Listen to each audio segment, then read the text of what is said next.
Welcome to a brief history conspiracy additional.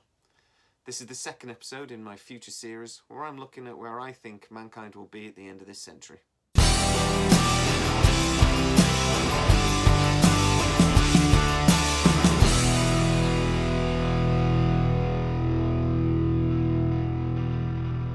in the last episode we talked about climate change. We talked about how it's normal, how actually global temperatures do rise and fall as a natural phenomenon. We also talked about how man-made influence could be putting a spanner into that natural mechanical system.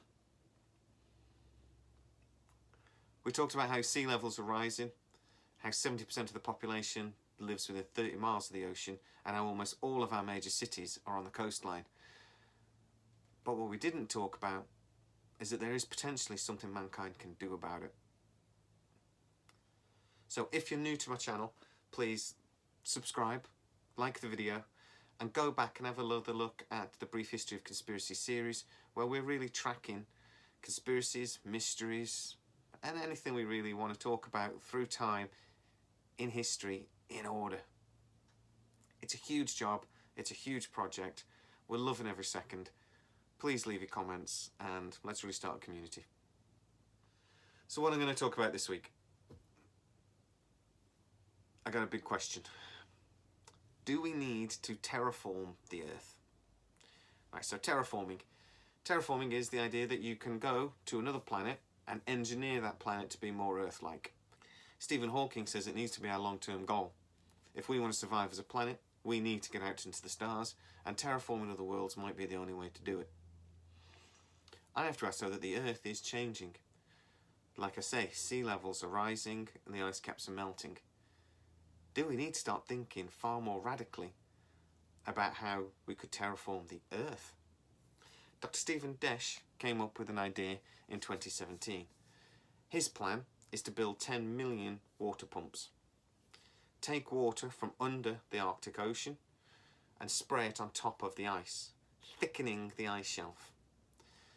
In the winter months, we could artificially thicken the ice, protecting it in the summer, preventing it from melting. It really is an elegant and simple idea. We could do more of this in warm years and less of it in cold years. We could change this and adapt it depending on the environment, maintaining the thickness of the ice, maintaining sea levels. Other people have come up with similar plans. A Professor Dave King in the UK said that floating platforms in the Arctic region could spray seawater up into the upper atmosphere. Again, the plan is to thicken cloud in the polar regions, blocking sunlight, lowering temperatures. But also by spraying salt into the atmosphere, that salt then comes down and sits on top of the clouds and makes them whiter, makes them reflect more sunlight. Again, by reflecting sunlight, you can actually lower global temperatures. Both of these plans really rely on thickening the ice artificially in the winter months, therefore protecting them in the summer months. Both of these plans, like I've said, are adaptable. We could do more of it or less of it depending on what we needed. I would actually suggest we could do both of these ideas. Both of them together could be far more adaptable and far more effective than individually. There is a problem, obviously. The cost. Stephen Desch estimated his plan would cost 400 billion. And we all know how these sort of projects go. If he says 400 billion, it's probably 8.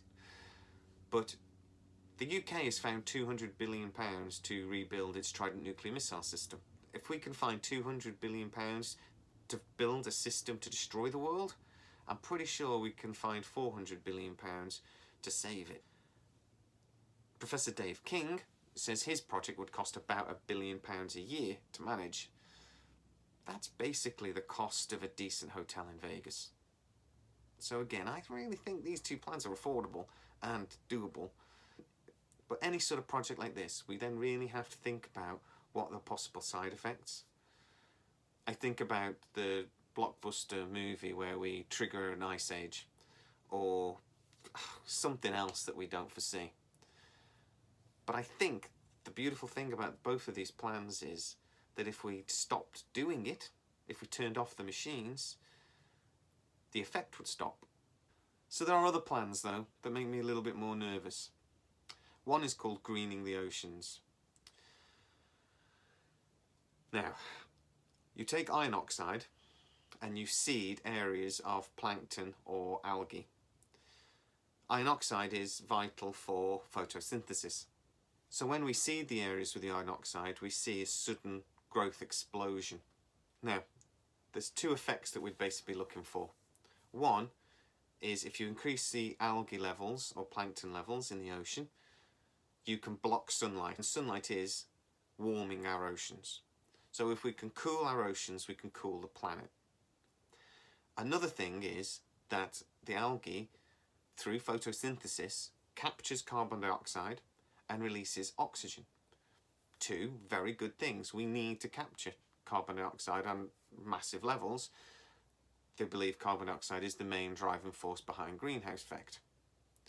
This makes me nervous though for a couple of reasons. One, it's not very scientific, but my pond in the back garden has algae and I have a constant battle with it. Sunlight makes algae grow like fucking crazy and it chokes and kills the pond. Now I know the oceans are a bit bigger. I just worry about a runaway effect that we don't anticipate. I worry that this isn't a balanced effect, that we could do this and then that if we overdo this, it can actually cause more problems than we're solving. There is also a problem that actually they don't just release oxygen during the photosynthesis. The plankton also releases methane and nitrous oxide. Both of these are very harmful greenhouse gases. Methane is actually 8 times more damaging than carbon. So I have to ask the question is, do we really understand and know the effects of what this type of plant would do? And when we bioengineer at this sort of level, or when we've done it in the past, we generally cock it up. My worry is with this type of plan is that once we start it, we might not quite know how to stop it. But if we want a long-term, stable environment like we have today, we want to potentially slow down the tropical storms that batter our coastlines every year.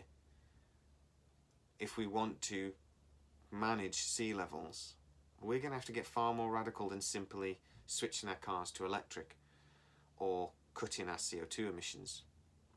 We may have to bioengineer our own planet, and the benefits to those plans could be tremendous. The risks could also be devastating. But we're going to have to balance that risk, the risk of doing something compared to the risk of doing nothing. So where do I see us in 80 years? I think the millennial generation are the generation growing up with the first impacts of climate change. And I think they're going to be far more open and far more aggressive in tackling it than possibly our generation. I think we won't be as polluting. We'll be far better at recycling. We'll be far better at protecting our environment.